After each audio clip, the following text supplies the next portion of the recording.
Welcome back. Let me now come back to you to continue from where we stopped. Of course, like you heard, our focus today on the program is how 2016 will be shaped by factors and what Nigerians are expecting. Alex, let me come back to you now to continue from where we stopped before the break. When I heard of the dry season rice and wheat farming and the CBN intervention, SME intervention funding of 40 billion uh, naira, with the president flagged up in Benin KB, I was very much impressed because these are projects that we should expect. You understand? It's applaudable for you to build the capacity of over 200,000 farmers in this. If these things gets to them, I think is important. The government should also look into the real sector. Over the years, the real sector has been something that has been juggled. I'll call it a game of semantics. You hear figures and projections, this GDP, this from the manufacturing and so on. I think this is an opportunity for the government to actually fulfill their campaign promises. How can these SME funds be assessed? How can manufacturing sectors access these funds? You understand it? Having funds, 200 billion, 500 billion set out for small, medium enterprises, it doesn't make sense when people cannot access it. I want our government to see an opportunity therein. In 2010, the price of gold in the international market went very up. And then you had gold mining in Zamfara State, which now again we have led oil to artisanal and small-scale mining of gold, which has killed over 40 children. I want to call on the government to see this as an opportunity. We need to control the use of mercury, which is the cause of inflation. But by and large, we need to look at the judicial system. As much as we want to develop as a country, we need to adhere to the rule of law. We need to ensure that the rule of law plays a critical role in our development space, whereby the judiciary is respected, because we can't have a court ruling and don't have the executive implement. It's quite important that the judiciary plays its role and maintains its independence in governance. All right, Mohammed, Hamza and Alex are raising quite a number of comments, but what do you make of it? How would you respond? What would be your own reaction? What do you expect to see? Because they are mentioning theirs, and yeah, what would you be like? What would you like to be seeing in the coming few days, months, and even years? We live in a country whose sovereignty and people are threatened and on a daily basis by the world's deadliest terrorist organization, which is Boko Haram. So as much as defeating Boko Haram is going to be quite a very tough task, Nigerians, I think, expect the government to do something about it so as to make Nigeria a better place.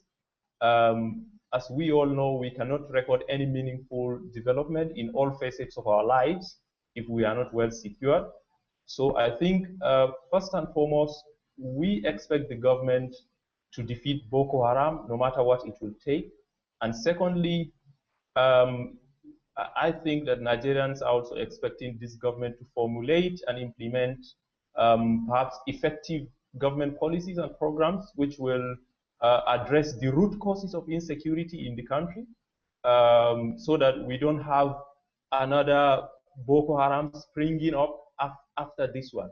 Then, as a Nigerian, also with what Mr. Aminu said, you see, you cannot achieve sustainable development without an environment of peace and stability. We must have a country called Nigeria for us to carry out any infrastructural or any developmental project. So I think a burning issue and expectation which will continually rest on the onus of government is the need for us to have peace in Nigeria. And how do we have peace in Nigeria? It is by the government continuing its promises and fight and vigor towards eradicating terrorism, because this is a common phenomenon that will consume everybody when everybody doesn't put his hand. All hands must be on deck. Individuals, civil society organizations, student unions, everybody has to really put hands on deck. come out and condemn what is wrong. And, people keep citing government. But we as individuals, to a large extent, don't put ourselves in the picture. We keep resting everything in the onus of government. So the moment everybody knows that government is a collective will, not just an individual or an administration's will, the moment individuals start contributing their quota, I think the country will be a better place for all of us. And these expectations are not what is not achievable. Other countries are working. So Nigeria must work. For me, if you ask me, the vibrant agent of government is the environmental sector. How can we transform the environmental sector?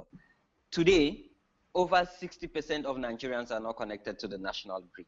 How can we service these 60% of young people? And as of today, our power sector is not as strong as it is, because even the energy we generate cannot feed into the national grid. We can infuse all these energies into the national grid. How can we start investing into that sector can actually help us boom our economy and actually feed that 60% of young of the population that are not connected to the national grid. Nigeria today, annually, we lost 95,000 women due to indoor air pollution. In November 2014, 9.2 provide clean cook stove of 750,000 and wonder bags. We've written a Freedom of Information a letter to NEMA, which is meant to take 7 days, but up to this moment, they have not officially responded to us. We were at their office last week to get more information on our letter. And what we got was that the letter information has gone to state NEM agencies, that's the state agencies, to gather information on, because our letter was quite clear. How much has NEMA accessed so far? How many IDPs camps do we have in Nigeria? Because we have both NEMA-controlled IDP camps and there are private-controlled IDP camps. Are they registered under NEMA, and how is NEMA coordinating IDPs in Nigeria? Okay, fine. Also, from this money you have been able to access both national funds and international donor funds, what have you used this money for, and how impactful are these funds? And according to, there's this lady we met at, sorry, I can't mention him. There's a lady we met at the legal department who said our letter has now gone to all the state agencies to collate the information. Then we wonder, is it that NEMA does not have a communication channel with her state agencies? Why is it that it's now that they want to start gathering this information? So what is the information that gives NEMA that authority to act on the funds that they have so far gotten from both private and public domestic funds?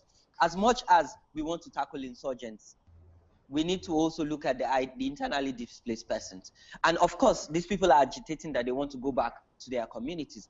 Are we even ready to take them back to their community? We need to remediate this community because the ecosystem in this community has been affected. How, as a country, how can we ensure that both the economic aspect and the environment aspect of this community is being revamped so that they can go and live like every other Nigeria with equal rights and equal opportunities? All right, guys, thanks for coming on the program this afternoon and sharing your thoughts. But that's where we have to leave this discussion for now. We'll take a quick break, and when we return, we'll be joined by a political scientist, Adekoya Boladale. Please stay with us.